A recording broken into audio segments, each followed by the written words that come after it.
Welcome everybody to the first edition of the Ryan Mountain Show. Here I'm Drew Kraus, and this is the head coach of the North Tonawanda Varsity basketball program. Back for another season, Ryan Mountain. Our show is brought to you by our friends at the Lumberjacks bookstore. I'd suggest this #1 school store. And occasionally during the season, we're going to be talking about North Tonawanda basketball.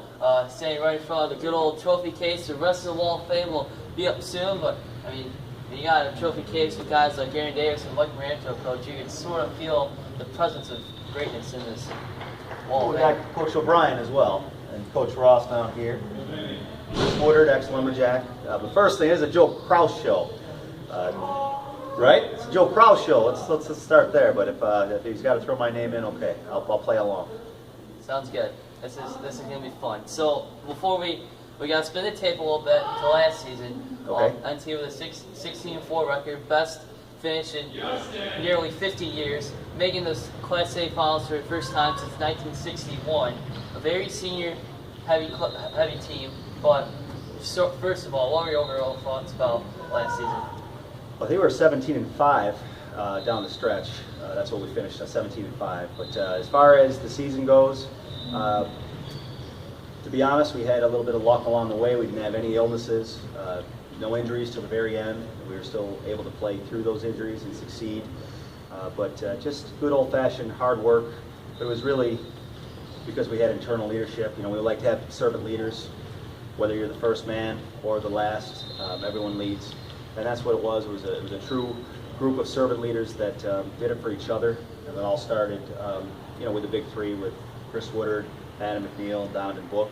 And then everybody else filled in the blanks, and it was just a great ride. And we won some games close, which was exciting. We also lost a couple games that were very close early on, but I think that brought us together and gave us the understanding that it is the little things, that if it comes down to that possession, let's not let it come down to that possession. Let's take care of business when we can, and that put us in that position. But all in all, it's just an outstanding ride.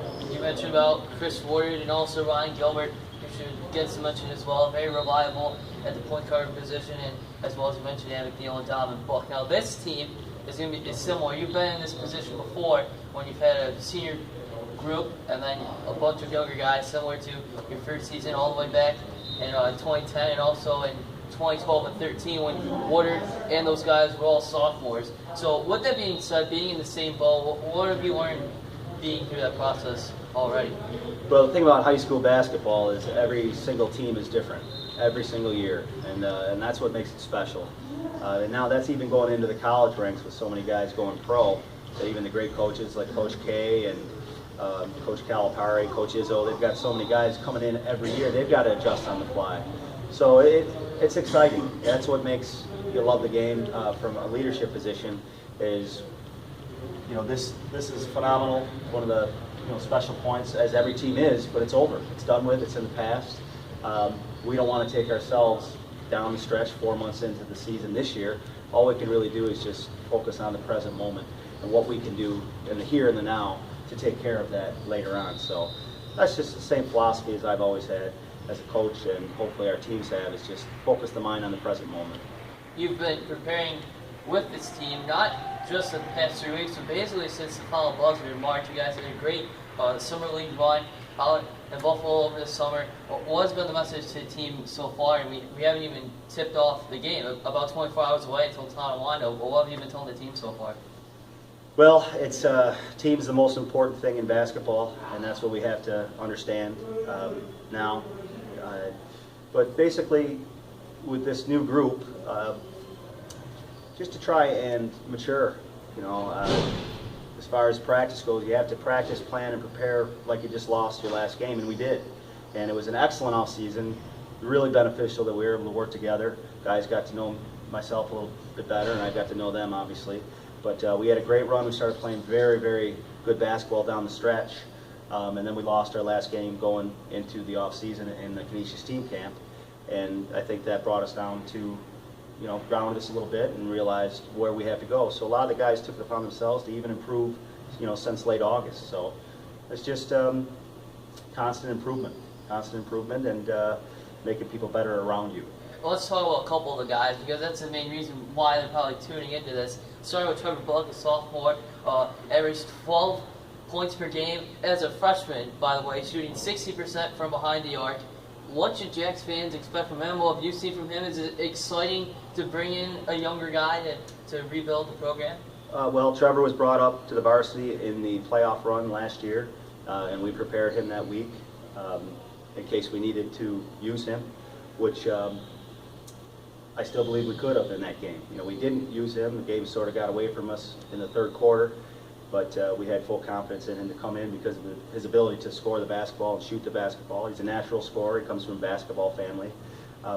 Just in the last 2 weeks, he's really improved his all-around game as far as being a better defender, rebounder, and passer.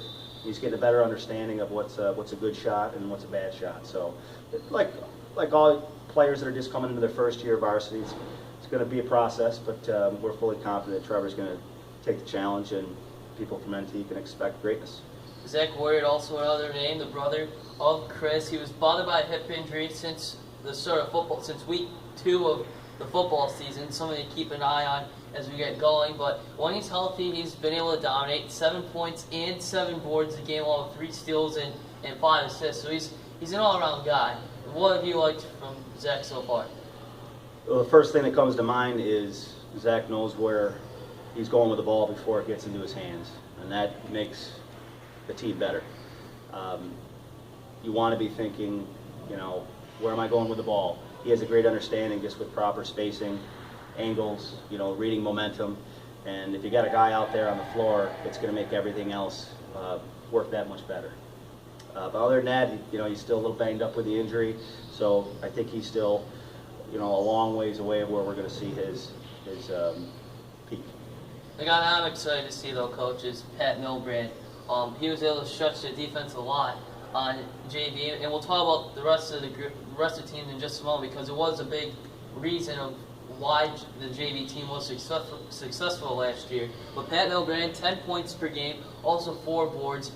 What have you liked about him on and off the court since his 8th grade year? Well, 8th grade year is when I got my first look at him over at the middle school, and I loved everything I see from him. First of all, he plays the game extremely hard, which is the way it should be played.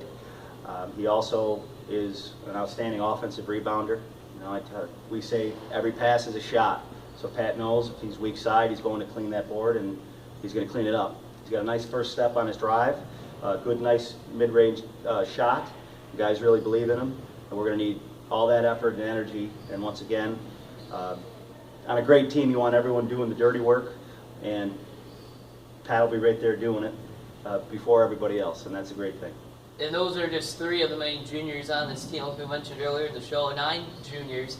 You also have guys like Vinny Trippi and Alex Quinn at the guards. You have big men such as Alex Johnson and Rory Farkas and Brandon Casterline. And you also got a couple of seniors like Jake Lemke and Nick Kraus rounding out the team, most notably. So, like we mentioned, a junior-heavy team.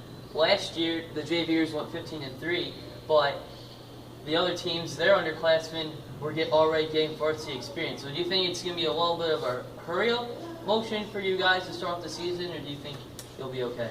Well, we play tomorrow, so basically we've had 10 days to prepare outside of a couple of scrimmages, which are obviously a big part of the preparation. But right now it's just a total process. We're looking at the process of the here and the now, and slowly, if we could put those pieces together, we should have success, providing that we share.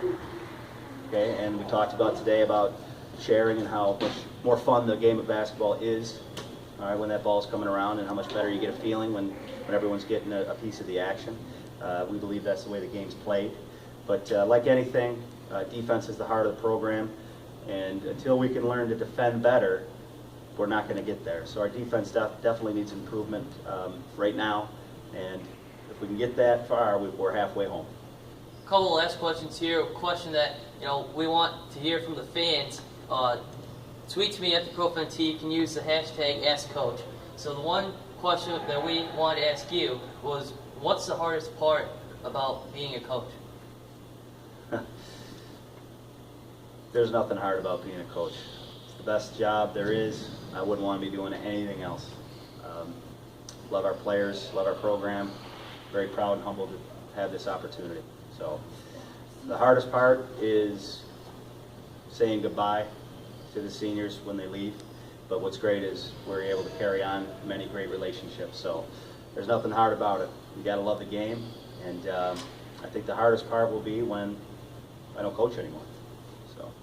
Well, we got a 6:30 tip-off against the Tonawanda Warriors tomorrow night. JV, you're starting it all off at 5. Coach, do you have any final message for the fans coming out tonight, bringing the Lumberyard inside Tonawanda? Let's bring it. We need all the fans we can get. We need all the support, but let's show some class, and let's have a good time, and let's play good basketball, and let's get this season going. All right, so that'll do it for episode 1 of, what can we call it, the Coach's Corner? I think that's the appropriate term for this. Coach Mountain in the paint. Sounds good. Thanks for watching, everybody. We'll see you soon. Take care.